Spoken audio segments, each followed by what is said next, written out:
Assalamualaikum warahmatullahi wabarakatuh. Perkenalkan, nama saya Adelia Nurul Rahma dari kelas T-Kom B akan menjelaskan dua materi mata kuliah sistem operasi. Yang pertama yaitu thread dan proses sinkronisasi. Apa itu thread? Thread dalam sistem operasi adalah unit eksekusi terkecil yang dikelola oleh sistem operasi. Thread merupakan bagian dari sebuah proses dan setiap proses dapat memiliki satu atau lebih thread. Berikutnya adalah jenis-jenis proses thread yang terbagi menjadi dua. Yang pertama adalah single thread process dan yang kedua adalah multi-thread process. Single thread process merupakan sebuah proses di mana hanya terdapat satu thread tunggal yang berjalan dalam proses tersebut. Dalam model ini, seluruh tugas dan instruksi dalam proses tersebut dieksekusi secara berurutan oleh satu thread tanpa adanya kemampuan untuk melakukan eksekusi secara paralel atau kongruen. Proses sederhana seperti program konsol sederhana atau aplikasi desktop kecil mungkin diimplementasikan menggunakan single thread process. Yang kedua adalah multi-thread process atau sebuah proses yang mengandung lebih dari satu thread eksekusi di dalamnya. Dalam model ini, sebuah proses dapat memiliki beberapa thread yang berjalan secara kongruen atau paralel, yang berbagi sumber daya proses seperti ruang alamat, data, dan file terbuka. Aplikasi dengan tugas-tugas yang dapat dijalankan secara independen atau paralel, seperti aplikasi grafis server atau pemrosesan data paralel, sering menggunakan multi-threading ini. Selanjutnya, saya akan menjelaskan beberapa keuntungan multi-thread. Yang pertama adalah peningkatan kinerja. Dengan memungkinkan beberapa thread berjalan secara bersamaan, aplikasi dapat memanfaatkan keuntungan dari arsitektur multi-core atau multi-proses, meningkatkan throughput dan kinerja secara keseluruhan. Yang kedua adalah pemanfaatan multi-core dan multi-prosesor. Multi-threading memungkinkan eksekusi beberapa thread secara bersamaan, memanfaatkan keuntungan dari arsitektur multi-core atau multiprosesor yang umum dalam banyak sistem modern. Ini dapat meningkatkan kinerja secara signifikan. Yang ketiga, pemisahan tugas atau task separation. Multi-threading memungkinkan pemisahan tugas-tugas yang dapat dijalankan secara independen atau paralel ke dalam thread-thread terpisah, memudahkan pengembangan dan pemeliharaan kode. Berikutnya, saya akan menjelaskan beberapa kerugian multi-thread. Yang pertama yaitu masalah sinkronisasi. Ketika beberapa thread mengakses dan memanipulasi data yang sama secara bersamaan, dapat terjadi kondisi rest atau rest condition, di mana hasil akhir tergantung pada urutan eksekusi thread yang tidak terdefinisi. Diperlukan mekanisme sinkronisasi yang tepat, seperti mutual exclusion atau mutex, semafor, atau monitor untuk mengontrol akses ke sumber daya bersama dan menghindari masalah sinkronisasi. Yang kedua adalah kompleksitas pemrograman. Pemrograman aplikasi multi-thread lebih kompleks daripada single thread karena perlu mempertimbangkan masalah-masalah kongruensi, sinkronasi, dan komunikasi antar thread. Yang ketiga adalah overhead management thread. Pembuatan penjadwalan dan penghapusan thread membutuhkan overhead CPU dan memori yang lebih besar dibandingkan dengan proses single thread. Terlalu banyak thread dalam satu proses dapat menyebabkan overhead yang berlebihan dan menurunkan kinerja keseluruhan sistem.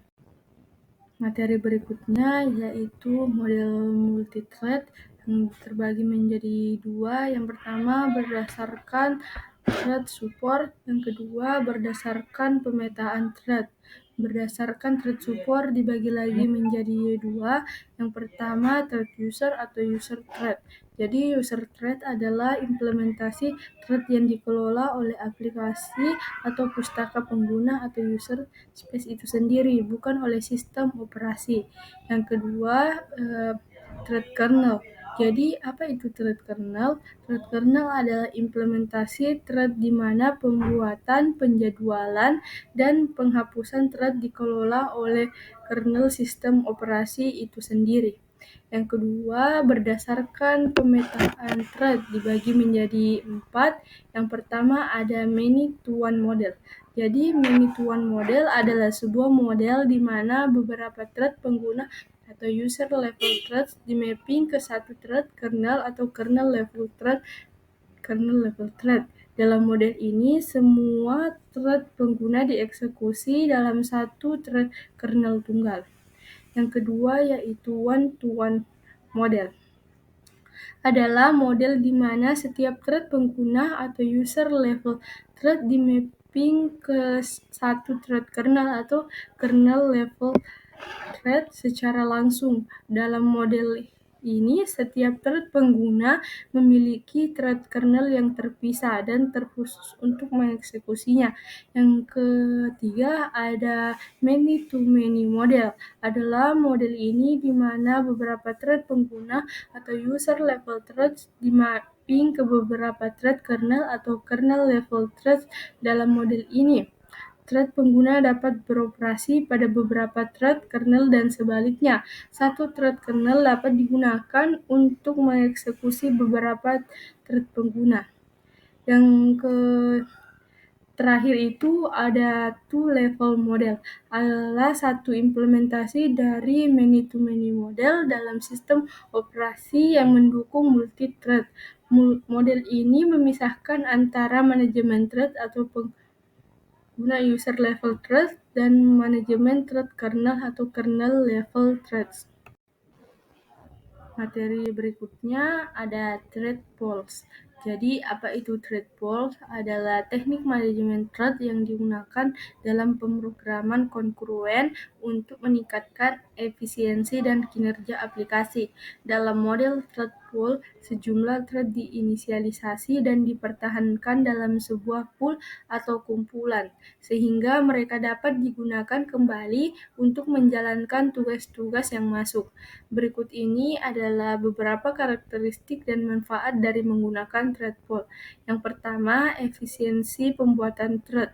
Dengan menyediakan thread yang sudah ada dalam pool, tidak perlu membuat dan menghancurkan thread baru untuk setiap tugas yang masuk, sehingga mengurangi overhead dan waktu yang dibutuhkan. Yang kedua, manajemen sumber daya. Thread pool dapat mengatur jumlah maksimum thread yang diizinkan dalam sistem, sehingga mencegah alokasi sumber daya berlebihan yang dapat membebani sistem. Yang ketiga, penjadwalan tugas yang efisien. Thread pool yang biasanya dilengkapi dengan mekanisme penjadwalan tugas yang efisien seperti antrian tugas atau work styling, sehingga tugas-tugas dapat dieksekusi secara efisien oleh thread yang tersedia. Pembatalan thread. Thread cancellation ialah pembatalan thread sebelum tugasnya selesai. Umpamanya, jika dalam program Java hendak mematikan Java Virtual Machine atau JVM, sebelum JVM dimatikan, maka seluruh thread yang berjalan harus dibatalkan terlebih dahulu. Contoh lain adalah di masalah search.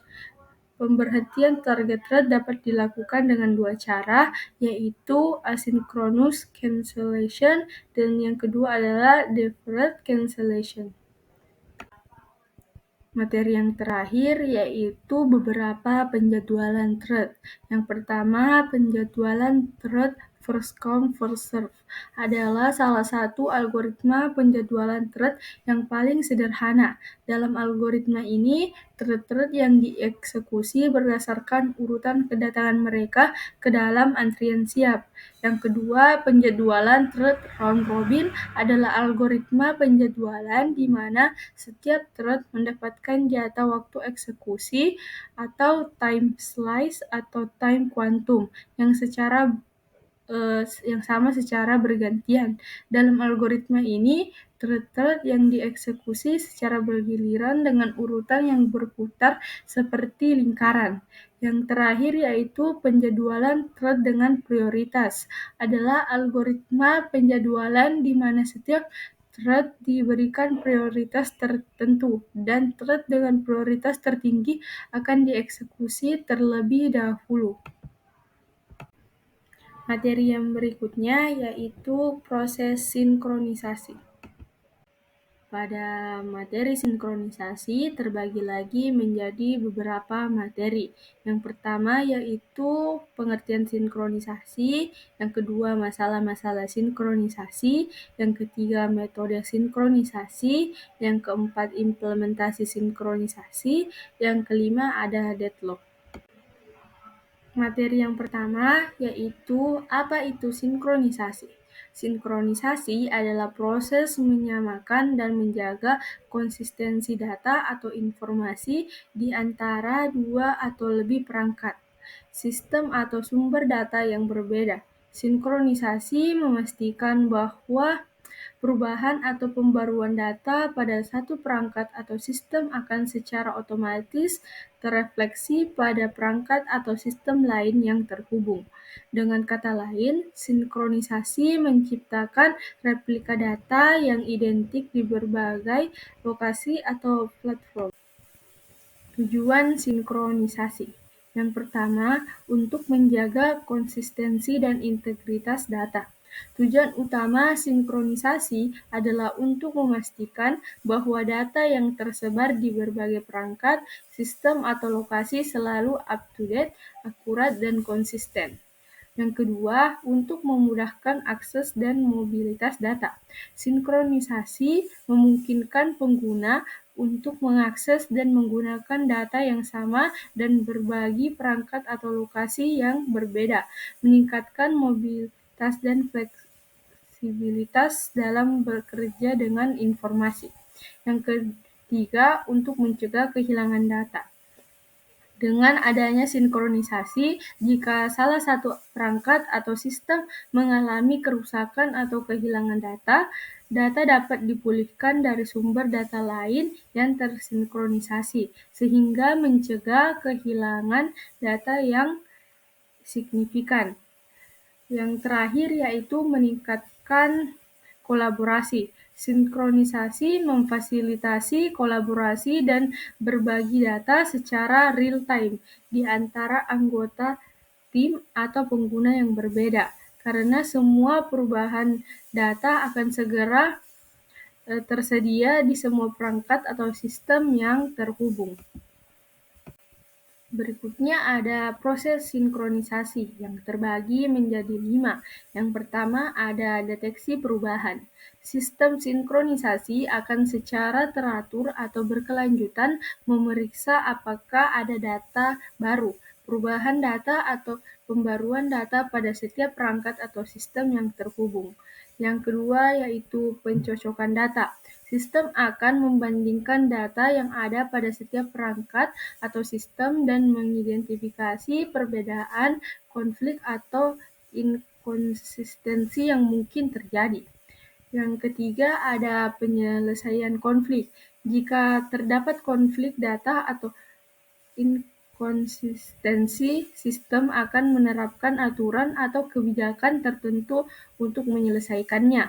Misalnya menggunakan data yang paling baru, memberikan prioritas pada sumber data tertentu, atau meminta intervensi pengguna untuk menyelesaikan konflik secara manual. Yang keempat ada penggandaan atau pembaruan data. Setelah konflik diselesaikan, sistem akan menyalin, menggandakan, atau memperbarui data yang perlu disinkronisasi ke setiap perangkat atau sistem yang terhubung.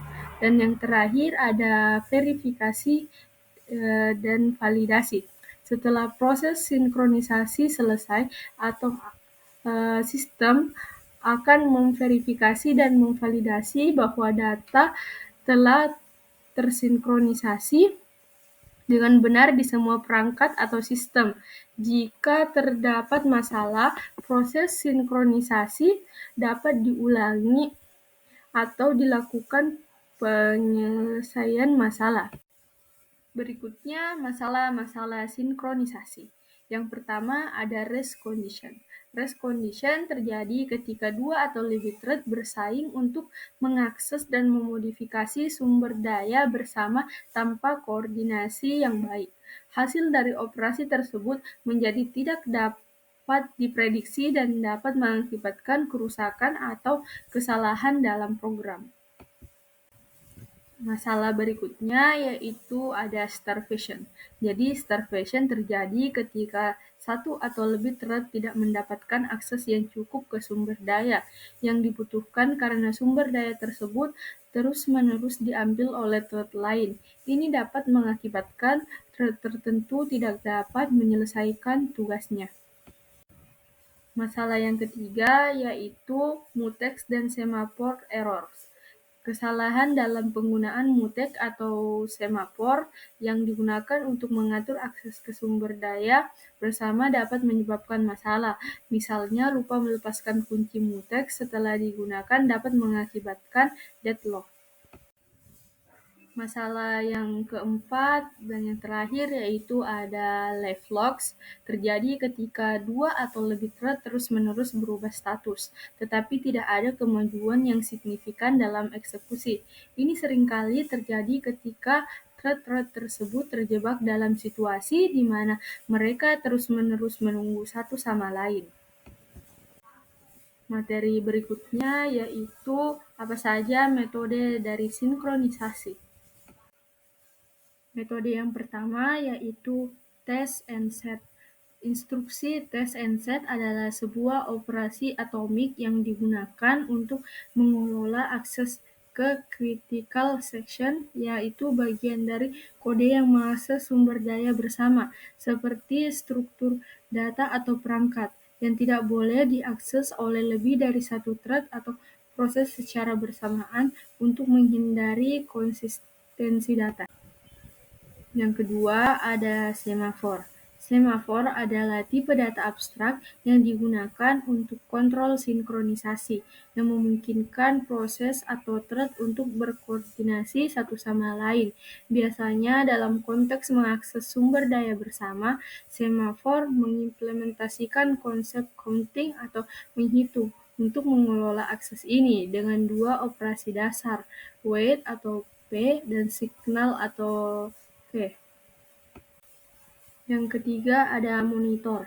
Monitor adalah konstruksi pemrograman yang menyediakan mekanisme sinkronisasi tingkat tinggi yang digunakan untuk mengontrol akses ke sumber daya bersama dalam lingkungan multiproses atau multithread. Beberapa dengan semafor, monitor secara otomatis menangani penguncian dan pelepasan sumber daya, membuat penggunanya lebih aman dan lebih mudah dibandingkan dengan semafor manual. Berikutnya adalah contoh sinkronisasi. Yang pertama, monitor di JFM dengan kata kunci synchronize. Misalkan terdapat program yang memiliki dua utas yang ingin menambahkan nilai ke variabel count. Tanpa sinkronisasi, ada kemungkinan kedua utas mencoba menambahkan nilai secara bersamaan yang dapat menyebabkan hasil yang tidak terduga. Yang kedua, ada critical section dalam kernel. Ketika sebuah proses perlu mengakses file, kernel memasuki critical section untuk memastikan tidak ada proses lain yang dapat mengubah file secara bersamaan. Hal ini penting untuk menjaga integritas data dan mencegah kerusakan data. Yang ketiga, ada interupsi. Ketika sebuah perangkat keras membutuhkan perhatian, ia mengirimkan interupsi ke CPU. CPU kemudian menghentikan proses yang sedang berjalan, menangani interupsi, dan kemudian kembali ke proses yang tertunda. Materi selanjutnya yaitu deadlock. Apa itu deadlock? Deadlock adalah kondisi yang terjadi dalam sistem komputer ketika dua atau lebih proses tidak dapat melanjutkan eksekusi karena masing-masing menunggu sumber daya yang dipegang oleh yang lain. Dalam konteks sistem operasi, deadlock dapat terjadi di tingkat proses atau tingkat sumber daya. Penyebab terjadinya deadlock. yaitu alokasi sumber daya yang tidak sesuai. Kondisi ini dikenal dengan istilah mutual exclusion atau gegelung. Gegelung terjadi ketika sumber daya tertentu hanya dapat digunakan oleh satu proses pada satu waktu. Dengan kata lain, proses yang sedang menggunakan suatu sumber daya dapat mengunci sumber daya tersebut, sehingga proses lain tidak dapat mengaksesnya sampai sumber daya tersebut dilepaskan. Materi terakhir yang akan saya jelaskan yaitu strategi penanganan deadlock. Yang pertama, pencegahan deadlock. Pencegahan deadlock melibatkan strategi dan mekanisme yang dirancang untuk mencegah terjadinya deadlock dalam suatu sistem. Pencegahan ini melibatkan identifikasi dan pengelolaan keempat kondisi yang dapat menyebabkan deadlock. Yang kedua, deteksi dan pemulihan deadlock. Deteksi dan pemulihan deadlock adalah strategi yang digunakan untuk mengidentifikasi adanya deadlock dalam suatu sistem dan mengambil tindakan pemulihan untuk mengatasi situasi tersebut. Yang ketiga ada izin pengguliran. Izin pengguliran adalah kemampuan sistem untuk mencabut sumber daya yang sudah diambil oleh suatu proses dan mengalokasikannya ke proses lain yang membutuhkannya lebih mendesak. Dalam konteks deadlock, izin pengguliran dapat digunakan sebagai salah satu strategi untuk mencegah atau mengatasi situasi deadlock. Dan yang terakhir ada penghindaran deadlock. Penghindaran deadlock adalah strategi yang dirancang untuk mencegah terjadinya deadlock sejak awal dalam suatu sistem. Pendekatan ini melibatkan pengelolaan alokasi sumber daya dan permintaan sumber daya dengan kebijakan untuk menghindari situasi yang dapat menyebabkan deadlock. Itulah tadi 2 materi yang telah saya jelaskan, yaitu materi tentang thread dan proses sinkronisasi. Mohon maaf apabila ada salah kata. Wassalamualaikum warahmatullahi wabarakatuh.